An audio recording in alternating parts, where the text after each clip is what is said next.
Assalamualaikum warahmatullahi wabarakatuh. Waalaikumsalam warahmatullahi wabarakatuh. Alhamdulillah wassalatu wassalamu ala sayyidina maulana Rasulillah wa ala alihi wa ashabihi wa man tabi'ahu wa nasarahu wa walah amma ba'dah. Fa nawaina ta'alluma wa ta'lima wa tadhakkura wa tadhkira wa nafa' wal intifa' wal ifadata wal istifadah wal hatha ala tamassuki bi kitabillahi wa sunnati rasulih sallallahu alaihi wa alihi wa sahbihi wa sallam wa du'a ilal huda wa dalalata alal khair ibtigha'a mardatillahi wa qurbihi wa thawabih. Subhanaka la ilma lana illa ma 'allamtana innaka antal alimul hakim wa la haula wa la quwata illa billahil aliyyil azim. Allahumma inna na'udzubika min ilmin la yanfa' qalbin la yakhsha wa nafsin la tashba' wa 'ainin la tadma wa amalin la turfa' wa min du'ain la yustajabu laha birahmatika ya arhamar rahimin. Allahumma inna nas'alukal ilmal ladunni wal mashrabas safiyal hani ya wahhabu ya ghani. Allahumma la sahla illa ma ja'altahu sahla wa anta taj'alul hazana idza syi'ta sahla. Allahumma sahhil lana hifdzal ulum wa hab lana wasi'atil fuhum bi jahi nabiyyikal ma'sum. Allahumma arinal haqqa haqqan warzuqna ittiba'ah wa arinal batila batila warzuqna ijtinabah. Wala taj'alhuma mushtabihan alaina fanattabi'al hawa. Jamaah kaum muslimin wal muslimat, as'adakumullah. Alhamdulillah, kita bersyukur kepada Allah Subhanahu wa taala atas segala karunia dan nikmat yang Allah berikan kepada kita, sehingga kita dapat melanjutkan mudzakarah kita, kajian kita pada kitab Wasailul Wusul ila Syamailir Rasul, di mana pembahasan kita masih tentang nama-nama baginda Nabi Muhammad sallallahu alaihi wa alihi wa sahbihi wasallam. Faqala al-musannif rahimahullahu ta'ala wa nafa'ana bih wa bi'ulumihi wa bi'ulumi sa'iris salihin wa radiyallahu anhum wa annabihim ila anggal wa kunyatuhu, dan kunyahnya Nabi Muhammad sallallahu alaihi wasallam. Apa itu kunyah? Kunyah itu adalah satu nama yang diawali dengan kalimat abun atau umun, ya. Dan kunyah ini diberikan kepada orang yang punya anak atau orang yang punya sifat yang senantiasa sifat tersebut ada pada diri dia, menjadi sifat utama bagi orang tersebut. Wa kunyatuhu, dan kunyahnya Nabi Muhammad sallallahu alaihi wasallam itu Abul Qasim, li'annahu yaqsimul jannata baina ahliha. Rasulullah sallallahu alaihi wasallam memiliki kunyah Abul Qasim karena Rasulullah itu yaqsimu, yang mendistribusikan al jannata, surga, baina ahliha, di antara para penghuni surga. Taib.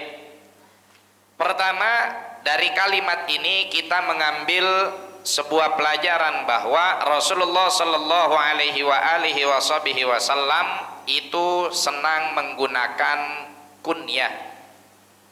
Menggunakan kunyah, menamai dengan depanan Abu. Dan ini sesuatu yang ma'ruf indal Arab, sesuatu yang sangat lumrah diketahui oleh bangsa Arab. Dan sebetulnya kita juga di Indonesia ada kunyah kayak begini, pakai bahasa kita, pakai bahasa kita, ya. Misalkan kunyah itu kan awalannya abun atau umun, ya. Misalkan kita sebut ada yang berkunyah Abu Hafs. Siapa yang kunyahnya Abu Hafs? Sayyidina Umar Ibnul Khattab, karena beliau punya putri namanya Hafsah, maka dikunyahkanlah Sayyidina Umar dengan kunyah Abu Hafs. Nah, kemudian yang ibu-ibu juga begitu, yang perempuan di kalangan bangsa Arab, dia punya anak siapa, maka disebut Ummu Fulan, ibunya si Fulan. Nah, di kita juga kan di Indonesia ada kayak begitu, ya. Orang misalkan namanya siapa? Namanya misalkan siapa namanya? Fatimah, ya, atau namanya Joni, ya. Bocah namanya Joni. Assalamualaikum Pak. Waalaikumsalam. Bener gak ini rumah Bapak Joni? Padahal yang punya rumah Yanto, tapi karena anaknya namanya Joni, akhirnya dipanggilnya Bapak Joni, ya, sama Mama Joni, sama Mama Aurel. Padahal emaknya namanya Samiatun, ya, nama emaknya Samiatun atau nama emaknya Jumiatun. Punya anak, waduh, udah mulai berubah nih, ya, emaknya masih pakai nama kampung. Begitu merantau ke kota, nonton TV, ada artis namanya Aurel. Wadah, Bu Jumiatun begitu lahir anaknya perempuan dia namain Aurel binti Jumiatun. Ya, kalau ono kan keren, Aurel Hermansyah. Ini Aurel Jumiatun. Ya, sama mamanya Aurel. Nah, pas dilihat KTP-nya, lah kok ibu namanya bukan Aurel? Aurel nama anak saya, misalkan gitu. Ya, jadi penggunaan ini lumrah indal Arab, di kalangan bangsa Arab adalah sesuatu yang lumrah, sesuatu yang memang biasa dilakukan, memanggil seseorang itu dengan panggilan bapaknya si fulan atau emaknya si fulan. La ilaha illallah, sallu ala nabi wa sallam alaihi. Nah, ada satu hal yang penting di sini, ya, kunyah yang jadi kesunahan Nabi Shallallahu Alaihi Wasallam atau kesukaan Rasulullah Shallallahu Alaihi Wasallam ini harus kita kembalikan. Kebiasaan tersebut ke kalangan umat Islam ahli sunnah wal jamaah. Selama ini di Indonesia yang dikenal dengan panggilan abu itu biasanya teroris, iya enggak? Biasanya teroris. Abu Sayyaf, terus Abu siapa lagi? Abu Janda. Itu menjadi teroris buat hati ibu kali. Abu Janda mah. Ya, ada teroris ngilangin nyawa, ada teroris pemikiran. Kalau Abu Janda ya teroris pemikiran dia, ya. Taib. Ini kan biasanya mereka tuh di kalangan mereka, di circle mereka menggunakan kalimat abu apa segala macam, sehingga muncul stigma kalau orang itu menggunakan gelar abu langsung orang berpikirnya teroris. Nah, ini harus kita kembalikan, ya. Artinya apa? Jangan sampai kesunahan Nabi yang baik menjadi alat propaganda, menjadi alat fitnah, menjadi alat perpecahan, menjadi alat peperangan. Maka kalau ada di kalangan ulama ahli sunnah wal jamaah, ya, yang mengedepankan atau yang menjadikan Islam rahmatan lil alamin sebagai pondasi kehidupannya, jangan gengsi untuk menggunakan kunyah, menggunakan abu.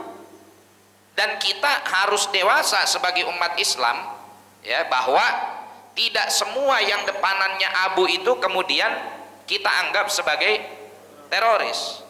Karena memang sengaja, Pak, teroris itu orang-orang yang memiliki pemikiran tasyaddud, pemikiran ekstrim. Itu siapa? Mereka itu adalah korban brainwash.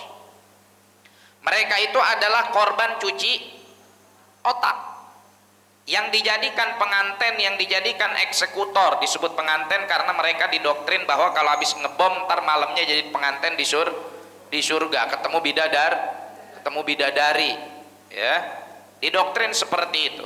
Yang mendoktrin ini jangan kita anggap mereka nggak paham agama. Mereka paham agama, tapi mereka gunakan agama tersebut sebagai alat propaganda. Mereka gunakan agama tersebut sebagai alat untuk menghancurkan umat Islam, sehingga umat Islam itu ngelihat sunnah Nabi itu geli. Umat Islam ngelihat sunnah Nabi itu udah ketakutan duluan. Dianggapnya kesunnahan Rasulullah Shallallahu Alaihi Wasallam itu sebagai sesuatu yang menjadikan orang bakal hilang nyawanya, menjadikan orang bakal hilang hartanya. Itu sengaja memang mereka framing seperti itu. Cara efektif menjauhkan umat dari kesunnahan Nabi adalah di framing bahwa seakan-akan sunnah ini adalah sesuatu yang menakutkan. Nah, ini harus kita dewasa sebagai umat, ya. Makanya para masyayikh, para ulama, mereka itu faham sehingga mereka tetap menggunakan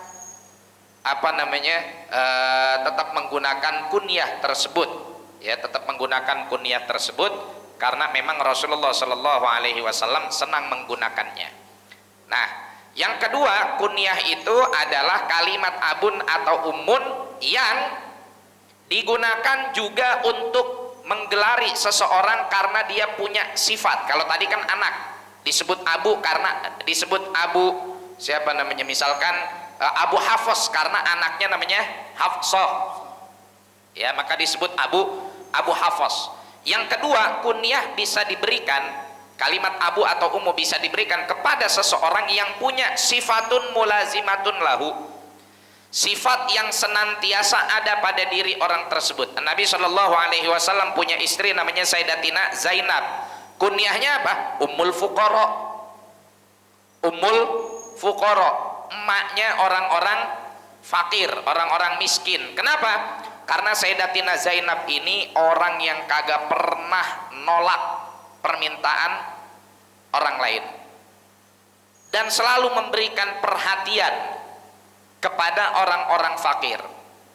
Paling demen ngasih sedekah, paling demen ngasih infak, paling demen memberikan hadiah kepada para fuqara.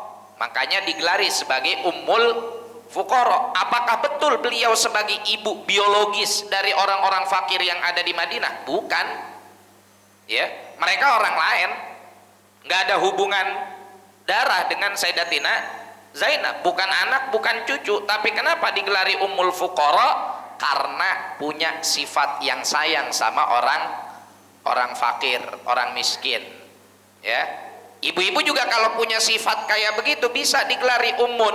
Ibu punya sifat apa? Ibu punya sifat misalkan demen beli mie gacoan, udah namanya ummu gacoan. Atau punya sifat demen beli cilok, jadi ummu cilok. Ya. Sayyidina Ali bin Abi Thalib dikunyahkan dengan Abul Hasan. Juga dikunyahkan oleh Rasulullah Shallallahu Alaihi Wasallam dengan panggilan Abu Turab. Abu Turab, bapak debu. Ya, ini dalam kutubul hadis diceritakan awal pertama kali Sayyidina Ali digelari dengan Abu Turab waktu beliau tidur di masjid gara-gara diomelin sama bininya. Gara-gara diomelin sama Sayyidatina Fatimah, lagi diambekin sama Siti Fatimah, ya. Sayyidatina Fatimah ngambek sama Sayyidina Ali, dikasih buntelan. Akhirnya tidur di masjid. Masjidnya masih nggak kayak masjid di kita, ya enggak, masjidnya masih berlantaikan tanah. Nah, Rasulullah datang berkunjung ke rumah menantunya, ke rumah anaknya, ke rumah putrinya, nanya sama anaknya, mantu mana, kalau bahasa kitanya mah, mantu mana. Sayyidatina Fatimah nggak berani ngambek sama bapaknya, nggak tahu tadi keluar rumah ada di masjid kali. Pas dilihat di masjid lagi tidur, dibangunin sama Rasulullah Sallallahu Alaihi Wasallam, orang tidurnya di atas debu. Bangunin, kum ya Abat Turab, bangun wahai bapaknya debu. Ngapa tidur di sini bukan di rumah? Kata Sayyidina Ali, lagi diambekin sama bini. Oh, akhirnya Rasulullah ambil Sayyidina Ali dan panggil Sayyidatina Fatimah, diakurin, didamain. Pelajarannya apa? Pelajarannya Sayyidina Ali aja yang ilmunya luar biasa, akhlaknya cakep, masih diusir sama bini. Apalagi kita yang doyan mancing. Ya, apalagi kita yang ngajinya juga asal-asalan, ya. Jadi mohon maaf, ya, kalau diusir-usir bini ya wajar aja, ya. Solusinya tidur di masjid. Tidur di masjid. Lagi diusir bini kayaknya. Pasti apa namanya? Oh, lagi diusir bini, Pak. Oh, kira lagi diusir bini kali tidur di masjid. Jadi biasa itu, ya. Biasa. Pengalaman, ya. Lebih baik pengalaman diusir daripada pengalaman ngusir, ya enggak? Ya, yang ngusir kan yang berdosa yang ngusir, ya. Jadi kalau ibu-ibu ngusir hati-hati, itu berdosa tuh. Ngusir suami. Tapi di sini subhanallah Rasulullah Shallallahu Alaihi Wasallam sebagai orang tua bagi keduanya mendamaikan. Jadi kita Bu, Pak, kalau udah punya mantu tuh anak kita, perlakukan layaknya dia darah daging kita. Jangan cuma mendengar satu pihak, jangan berat sebelah, baik beratnya ke mantu atau beratnya ke anak. Berat ke anak salah, berat ke mantu salah. Yang bagus imbang, i'dil baina auladik, ya, berperilaku proporsional lah, imbang lah kalian di antara anak kalian. Nih kadang-kadang kan kita jadi mertua, kita dengerin anak kita aja, ngapa neng nangis, diapain sama laki lu, waduh, apalagi anaknya ratu drama, karena emang tiap hari kerjanya nonton FTV. Ngapa? Bilang sama emak, laki lu ngapain? Saya mak, tuh pipi saya merah. Mana laki lu? Langsung disamperin. Masya Allah, mantunya dia kata-katain, dia usir apa segala macam. Lah mantunya bengong, ngapain nih kita diusir? Neng, ngapa kamu nangis sampai abang diusir? Diusir sama siapa bang? Tuh emak kamu. Lah neng kagak tahu ngapa-ngapa. Lah terus ngapa emak kamu marahnya sama saya? Lah tadi emak datang saya lagi nangis, emak nanya sama saya, kenapa kamu nangis? Saya bilang ini muka merah tadi kejedot tiang listrik. Cuman saya belum ngomong kejedot tiang listriknya, baru ngomong muka merah, emak langsung nyari abang. Lah begitu tuh kadang-kadang tuh kita nerima informasi setengah ya. Jangan, usahakan jadi orang tua tuh yang baik. Mau anak kek, mau mantu kek, semuanya sama ya. Anak-anak kita harusnya ya, nyatanya nah ini susah, nyatanya yang susah.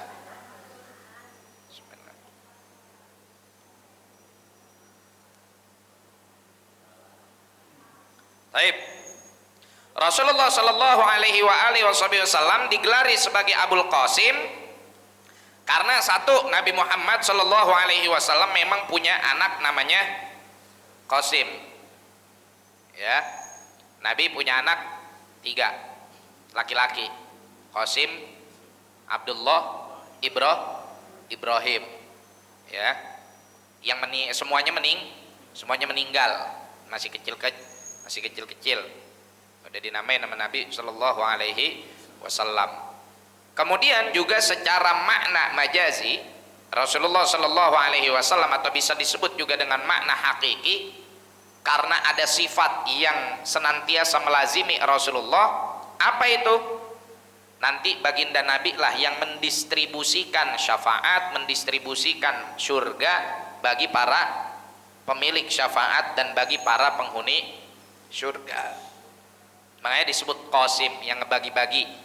Ya, dalam hadis Nabi Shallallahu Alaihi Wasallam bilang, innama ana Qasim wallahul mu'ti.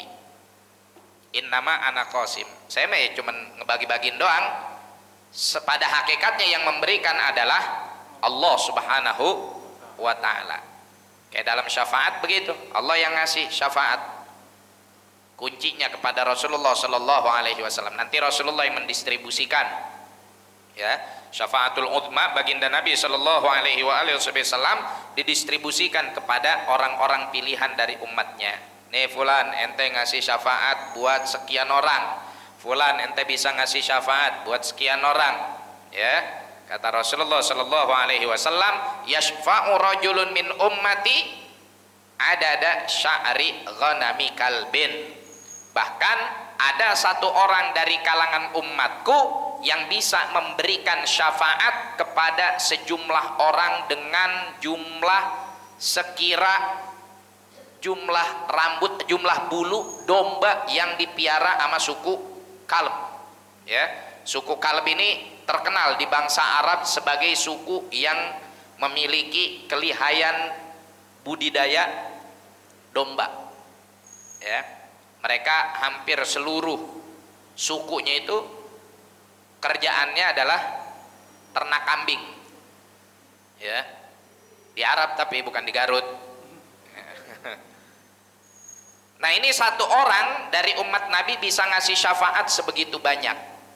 Nah dia dapat syafaat dari mana? Dari Rasulullah Shallallahu Alaihi wasallam yang memberikan syafaat itu dan mendistribusikannya kepada umat, ya. Dan begitu juga nanti kafling di surga, tempat-tempat di surga itu Rasulullah yang mendistribusikan. Bahkan Nabi Shallallahu Alaihi Wasallam bisa menjadi penjamin surga bagi beberapa jenis manusia dari umatnya. Kata baginda Nabi Shallallahu Alaihi Wasallam dalam hadis sahih, ana za'imun bi baitin fi rabadil jannah liman tarakal mira'a wa in kana muhiqqa. Saya menjadi penjamin satu kapling surga di kelas ekonomi, ya. Bagi siapa? Bagi orang yang meninggalkan perdebatan, pertikaian, walaupun dia posisinya benar. Posisi dia benar, gak salah. Bapak naik mobil, posisi benar. Ada motor Mio Karbu lawan arah, jeder, nabrak spion bapak. Pas dibuka, ya ibu-ibu, ibu-ibu, ribet lah berdebat sama ibu-ibu mah, menggalakan dia. Ya, kagak mau ngalah. Ya, udah bapak yang ngalah. Walaupun posisinya bapak benar, itu dijamin oleh baginda Nabi Shallallahu Alaihi Wasallam diberikan satu istana surga di kelas yang bawah. Wa ana za'imun bi baitin fi a'lal jannah liman hasuna khuluquhu. Dan aku menjamin satu kafling surga, satu kapling rumah istana di dalam surga yang kelas atas. Bagi siapa? Bagi orang yang baik akhlaknya. Maka disinilah Nabi Shallallahu Alaihi Wasallam disebut sebagai Abul Qasim. Qauluhu mu'dhu. Dalam riwayat di sini Nabi Shallallahu Alaihi Wasallam digelari atau dinamai dengan nama mu'dhu. Naqala fil mawahibi anis Suhaili, diriwayatkan dari kitab Al-Mawahib dari Al-Imam As-Suhaili annahu bi dhammil mimi wa ismamil hamzati dhamman bainal wawi wal alif. Bahwasanya kalimat mu'dhu juga bisa dibaca dengan mudhu, ya, bisa dibaca dengan mudhu. Mamdudan waqala naqaltuhu an rajulin aslama min ulama ibani Israil waqala maknahu tayyib. Apa sih arti mu'dhu? Disebutkan bahwa diriwayatkan dari seseorang yang masuk Islam dari kalangan ulama Bani Israel bahwa arti dari mu'dhu itu adalah tayyib. Jadi Rasulullah di Taurat punya nama. Di Taurat punya nama disebut dengan sebutan mu'dhu. Apa artinya dalam bahasa Arab? Artinya tayyib. Apa itu tayyib? Yang lebaran 3 tahun kagak pulang. Itu mah bang Toyib itu mah, ya. Toyib itu asal katanya toba itu artinya bagus, indah, cakep, excellent, ya. Makanya kalau ibu datang berangkat umroh ke Arab, orang Arab bilang toyib, jempol berarti nih, toyib 2 jempol, artinya sesuatu itu adalah sesuatu yang bagus, ya, sesuatu yang bagus disebut sebagai tayyib. La ilaha illallah. Fayakunu bima'nal ismil akhar wa huwa taba. Sehingga kalau menggunakan bentuk bentuk fi'il, berarti kalimat mu'dhu itu juga bisa disebut dengan toba yatibu, ya, toba yatibu, yang artinya adalah bagus, indah. Ya, itu semua ada pada diri baginda Nabi Muhammad Shallallahu Alaihi Wasallam. Ucapannya indah, omongannya nyenengin, kagak ada omongan Nabi yang bikin kesel. Semua omongannya bikin seneng. Orang yang kesel sama omongan Nabi cuman orang berpenyakit, ya, cuma orang berpenyakit dan orang dengki. Dulu di zaman Nabi Shallallahu Alaihi Wasallam masih hidup, ya, artinya masih di alam dunia, orang-orang itu kalau dengar omongan Nabi Shallallahu Alaihi Wasallam mereka senang, ngerubungin baginda Nabi. Tapi kenapa masih ada orang kufur? Orang kufur di zaman Rasulullah itu lantaran dengki sama Nabi Muhammad sallallahu alaihi wasallam. Takut kehilangan pengikut, takut kehilangan pengaruh, takut kehilangan segalanya. Padahal Rasulullah nggak ngambil apa-apa dari mereka. Tapi kalau melihat secara natural, secara badihi, apa yang diucapkan oleh baginda Nabi, mereka pasti senang. Ya. Dan di zaman sekarang orang yang nggak demen sama sabda Nabi, yaitu berarti di dalam hatinya ada penyakit. Makanya lucu kalau ada orang beriman tapi kagak demen sama sabda Nabinya sendiri. Gimana ya? Kadang kita ini, ya begitulah. Artinya gini, kita ngaku beriman. Ente percaya sama Allah, percaya sama Rasulullah, percaya, muslim, diajak ngaji nggak mau, diajak ngaji nggak mau, ngaji asal yang kagak ada bercandanya, ngajinya lurus aja, bosan. Nah besok gue mau ngaji lagi ya, nggak seru, kagak seru. Nah, kalau mau seru mah main tapak gunung, kalau mau seru main galasin. Masa ngaji nyari seru? Ngaji apa yang dibaca? Tafsir, yang dibaca hadis, yang dibaca fikih, yang isinya daging, yang isinya ilmu, nggak mau ngaji, malas hadir. Tapi maunya masuk surga, tapi maunya dapat syafaat Nabi, tapi ogah masuk neraka. Percis kayak bocah zaman sekarang sekolah malas tapi pengen dapat lapangan kerja, belajar ogah tapi pengen punya duit, berkarya nggak mau tapi pengen kaya, berkarya nggak mau tapi pengen kaya. Akhirnya apa? Begitu dah, malak, bikin dah ormas. Ya nggak? Berkarya nggak mau tapi pengen kaya, siapa aja dipalakin sama dia. Orang jualan dipalakin, orang muter balik dipalakin, orang narok motor ya kalau dia sukarela nggak apa-apa ya, sukarela bantuin.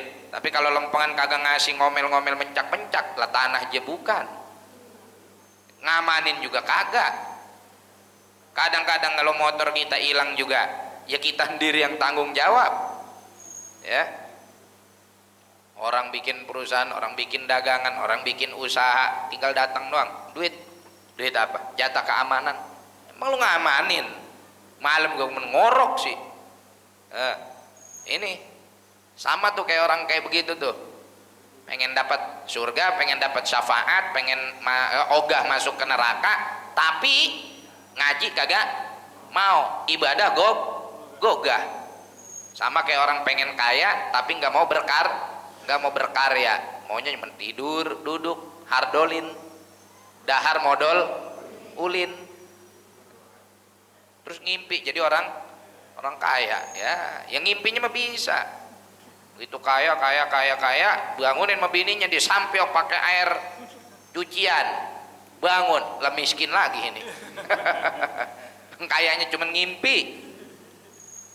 Ya kalau kita pengen jadi umat Nabi Shallallahu Alaihi Wasallam yang benar-benar jadi umatnya, nggak logis ada orang ngaku beriman tapi kagak demen sama Rasulnya, ngaku beriman gak demen sama Al-Quran, ngaku beriman kagak demen sama pengajian. Itu nggak masuk akal,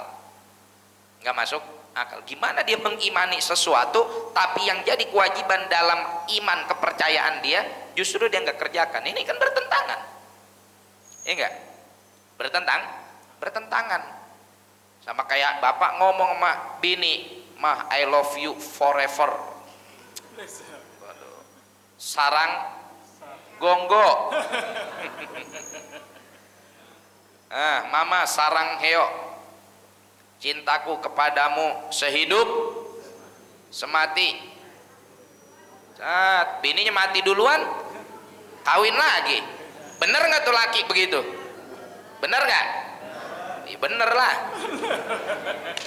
Lah kan bilangnya cintanya sehidup semati, lah salah sendiri ngapa bu mati duluan?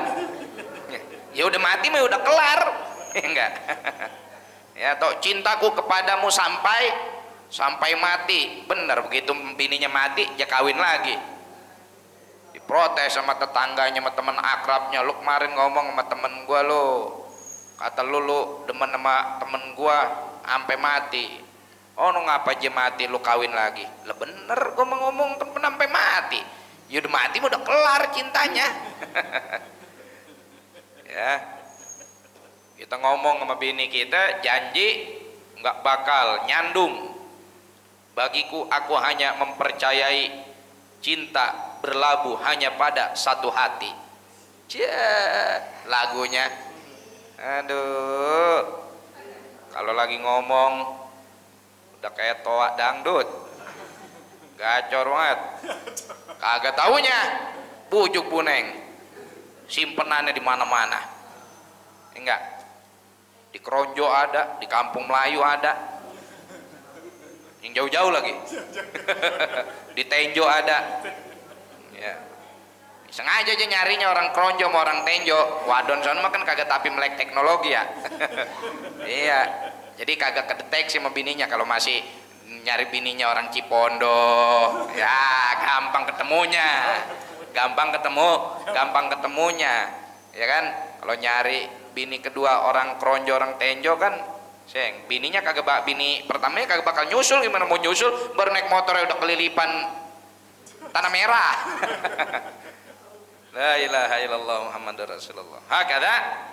Jadi jamaah sekalian yang dimuliakan oleh Allah, inilah nama Nabi Shallallahu Alaihi Wasallam. Mu'dhu artinya adalah thayyib, karena memang semua yang datang dari Nabi pasti bagus. Ya, wa innaka la'ala khuluqin azim. Kata Allah dalam Al-Quran, sesungguhnya engkau ini berada di puncak paling tertinggi di akhlak. Ya, akhlak yang paling luhur itu adanya di baginda Nabi Shallallahu Alaihi Wasallam. Nggak ada yang sanggup menandingi akhlaknya beliau, kedermawanannya, ketawaduannya, kelegowoannya, ya, tutur katanya, kasih sayangnya, semuanya. Kalau poin sampai 100, Rasulullah itu melebihi. Ya, makanya semuanya yang datang dari baginda Nabi itu indah. Ya, mudah-mudahan kita bisa ngedownload keindahan akhlak baginda Rasulullah Sallallahu Alaihi Wasallam. Wallahu a'lam bishawab. Ada pertanyaan?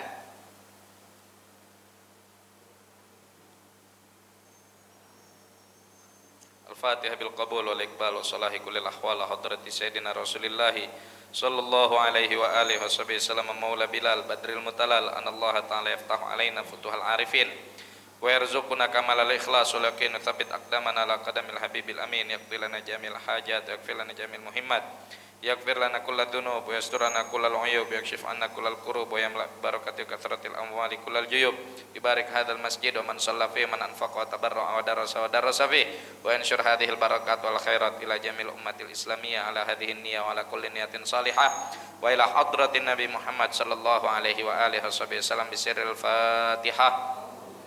A'udzu billahi minasyaitonir rajim. Bismillahirrahmanirrahim. Alhamdulillahi rabbil alamin arrahmanir rahim maliki yaumiddin. Iyyaka na'budu wa iyyaka nasta'in ihdinas siratal mustaqim siratal ladzina an'amta 'alaihim ghairil maghdubi 'alaihim waladdallin. Amin. Subhanakallahumma bihamdika asyhadu an la ilaha illa anta astaghfiruka wa atubu ilaik. Wal 'afu minkum. Assalamualaikum warahmatullahi wabarakatuh.